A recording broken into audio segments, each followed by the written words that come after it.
Ang suspect nagawa pang mag-sign of the cross bago gawin ang pang-hold up. Sa video, makikita ang isang lalaki na nakatayo sa eskinita na mistulang nag-aabang.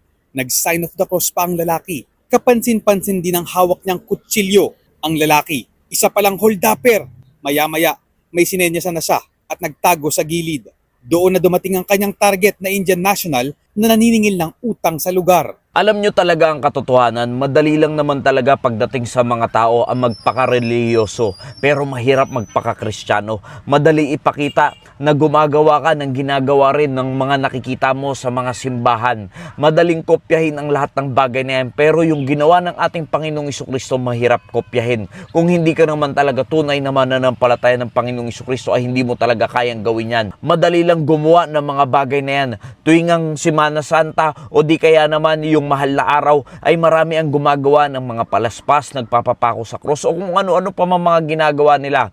Pero pagdating ng totoong realidad ng buhay ay hindi na makita yung kabanalan. Nagagawa lang yung mga ganon sa mga ganong klaseng panahon at pagkakataon at araw. Tulad na lamang ng ating napanood na bidyong ito. Hindi ba't maraming tao ang gumagawa ng ganyan? Nagsasign of the cross muna tapos kung ano-ano na yung ginagawang kabalastugan, nagiinom ng alak, kung ano-ano yung ginagawang hindi naman dapat ginagawa ng kung isang tunay na mananampalataya ng Panginoong Jesucristo, na tila ba ipinapakita nila sa mundo na okay lang gumawa ng kasalanan kung ikaw ay nag-sign of the cross na o di kaya naman meron ka namang paniniwala sa kung ano-anong tradisyon ay okay na para lang gumawa ka ng kasalanan upang i-justify yung mga ganyang klaseng bagay. At marami na po ang gumagawa niyan sa panahon natin ngayon, na tila ba yung mali ay nagiging tama at yung tama nagiging mali.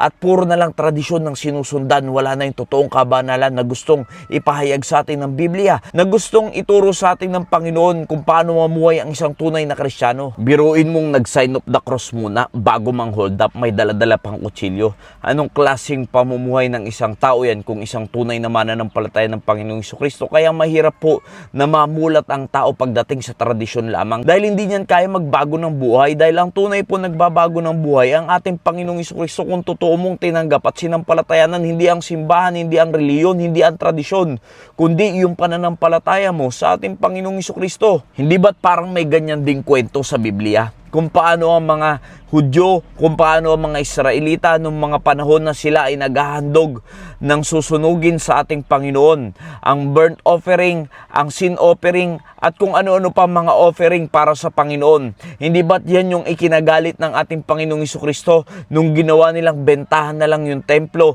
ng mga hayop? Dahil hindi naman talaga dapat yun yung nararapat, na tila ba ang ginagawa ng mga tao dahil meron na silang bibilin na pangsakripisyo para sa kanilang mga kasalanan para sa Panginoon, para ihandog ito, ay nawawala ng halaga na mamuhay ng may kabanalan para sa Panginoon. Dahil dapat ang isang tunay na mananampalataya ng Panginoong Jesucristo, isinasabuhay yung kanyang pananampalataya.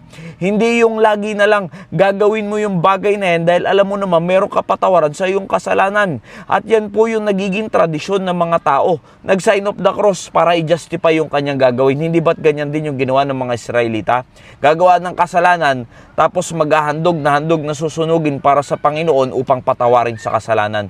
Hindi po dapat ganyan. Kaya nga sabi ng Bible, huwag nating abusuhin yung kalayaan na meron tayo. Hindi dapat natin ginagamit yung kalayaan na yan upang gawin yung mga kalayuan ng sanlibutan ito, kundi ating ipamuhay yung may totoong kabanalan at namumuhay ka ng naaayon sa kalooban ng Diyos. They profess that they know God, but in works they deny Him, being abominable and disobedient, and unto every good work reprobate. Hindi ba't maraming ganyan sa panahon natin ngayon? Pinoprofess lang nila na kilala nila ang Diyos, alam nila ang Panginoon, pero sa gawa, hindi makita. Dahil bakit?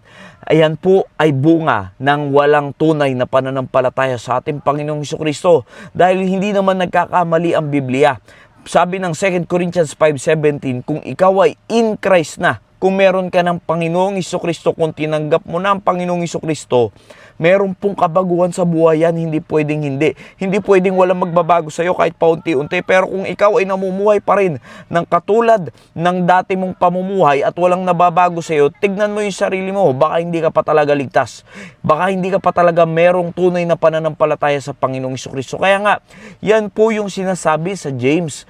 Faith without works is dead. Kung iyong pananampalataya Kung ikaw ay nagsasabi na meron kang pananampalataya pero hindi naman makita sa iyong gawa, ay baka hindi po totoo yung inyong pananampalataya sa Panginoong Jesucristo. Dahil ang totoong pananampalataya na nakapagliligtas, yan po ay nagbabago ng buhay. Kaya hindi po nangangahulugan doon na kailangan mo pang haluan ng works yung iyong pananampalataya, kundi nakaakibat na po sa isang tunay na mananampalataya ng Panginoong Jesucristo ang may mabuting gawa. Dahil kung ikaw hanggang ngayon sinasabi mong may pananampalataya ka at hindi pa rin sa'yo makita ang pagbabago bilang mabuting gawa, tignan mo ang sarili mo, baka hindi ka pa talaga mananampalataya ng Panginoong Jesucristo. Nawa, naging pagpapala pong mensaheng ito. Maraming salamat po and God bless you all.